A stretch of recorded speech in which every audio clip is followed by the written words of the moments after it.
Welcome back. فتنہ ہندوستان کے دہشت گردوں کا بلوچستان میں ایک اور وار۔ پنجاب آنے والے 9 مسافر بس سے اتار کر قتل۔ حکام کے مطابق دہشت گردوں نے شناخت کے بعد اغوا کر کے مسافروں کو گولیاں ماری۔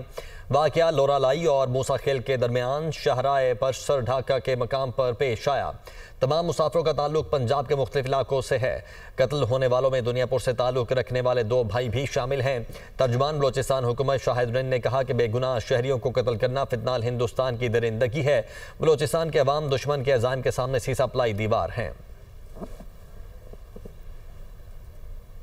فتنہ ہندوستان کے دہشت گردوں کی بربریت کا واقعہ بلوچستان کے علاقے یوب میں پیش آیا، جہاں 2 بسوں کو روک کر مسافروں کو اتارا گیا، پہاڑوں میں لے جا کر زندگی ختم کر دی گئی۔ واقعے کی اطلاع ملتے ہی سیکیورٹی فورسز جائے وقوع پر پہنچی، علاقے میں سرچ آپریشن کیا گیا، تاہم دہشت گرد اندھیرے کا فائدہ اٹھاتے ہوئے فرار ہو گئے۔ بے گناہ مسافروں کی لاشیں Dera Ghazi Khan border military police کے حوالے کر دی۔ وزیر اعلیٰ بلوچستان سرفراز بگٹی نے کہا کہ شناخت کے بعد معصوموں کا قتل ناقابل معافی جرم ہے، اس کا جواب سخت فیصلہ کن اور فوری ہوگا۔ ترجمان حکومت شاہد رند کا کہنا ہے پاکستان کے امن اور یکجہتی پر حملہ ہے، ریاست دشمن عناصر کو عبرتناک انجام تک پہنچایا جائے گا۔ دہشت گرد حملے میں جاں بحق 2 بھائیوں کا تعلق دنیا پور سے تھا۔ عثمان اور جابر اپنے والد کے جنازے میں شرکت کے لیے فیملی کے ہمراہ پنجاب آ رہے تھے۔ والد کو سپرد خاک کر دیا گیا۔ دونوں بھائیوں کی نماز جنازہ 6 بجے ادا ہوگی۔ حکومت وقت سے ہماری گزارش ہے